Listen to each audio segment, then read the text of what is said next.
La Maison-Blanche a toujours défendu la politique de tolérance zéro qui obligeait depuis le mois de mai la police aux frontières à séparer les enfants de leurs parents. Mis sous les verrous avant d'être traduits en justice, au moins 2342 enfants et jeunes migrants auraient ainsi été séparés de leurs familles. Suite à une indignation massive face à la mise en œuvre de cette politique de séparation des enfants de leurs parents, le président US a signé un décret selon lequel les parents migrants et leurs enfants doivent être retenus ensemble.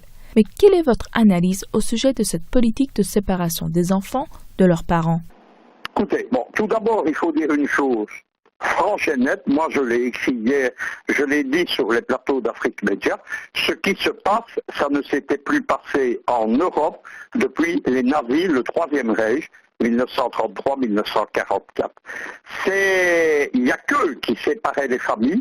On retirait les enfants, y compris les nourrissons, c'est ce qui se passe aux États-Unis. On a séparé des bébés qui allaitaient, des bébés qui étaient à 45 semaines d'allaitement, on les a séparés de leur mère. Ça, c'était la politique des nazis. Et puis la deuxième étape, on séparait les époux, les épouses des maris, et puis ici on ne les tue pas.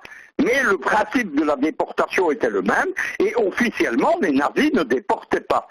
Même en 1942, quand ils déportaient les juifs en France, en Allemagne, en Pologne, ils étaient censés partir dans des camps de travail.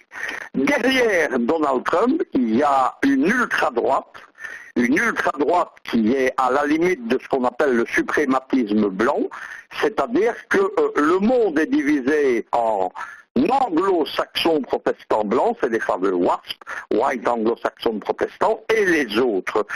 C'est l'idéologie du Ku Klux Klan, pour la dire brutalement.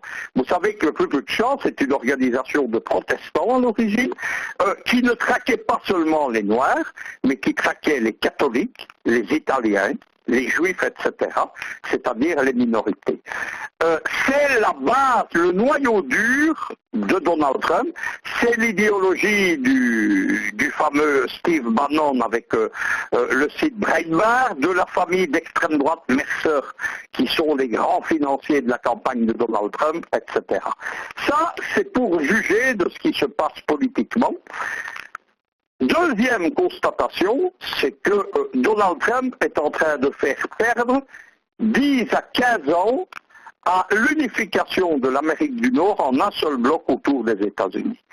C'est la grande différence entre la classe politique avec des gens comme Obama, comme Clinton, mais aussi comme la famille Bush.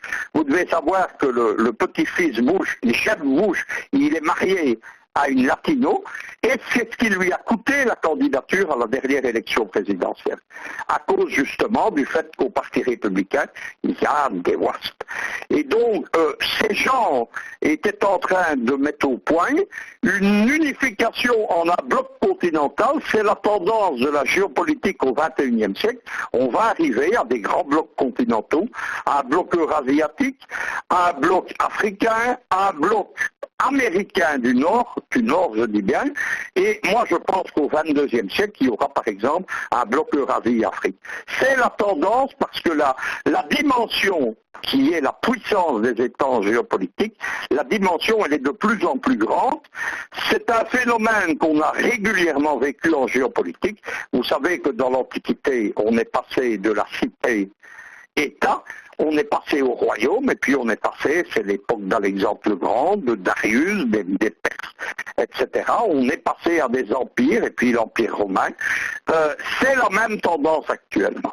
Le processus qui avait été mis en ordre, notamment par l'ALENA, donc l'Alliance de l'Amérique du Nord, c'était la fusion économique qui devait déboucher sur la libre circulation des personnes et des biens, avec un bloc qui comprend les USA, puissance dominatrice, le Canada et le Mexique. Ce que Trump est en train de faire, il est en train non pas de détruire ça, parce que c'est la logique géopolitique, mais il est en train de marquer un coup d'arrêt.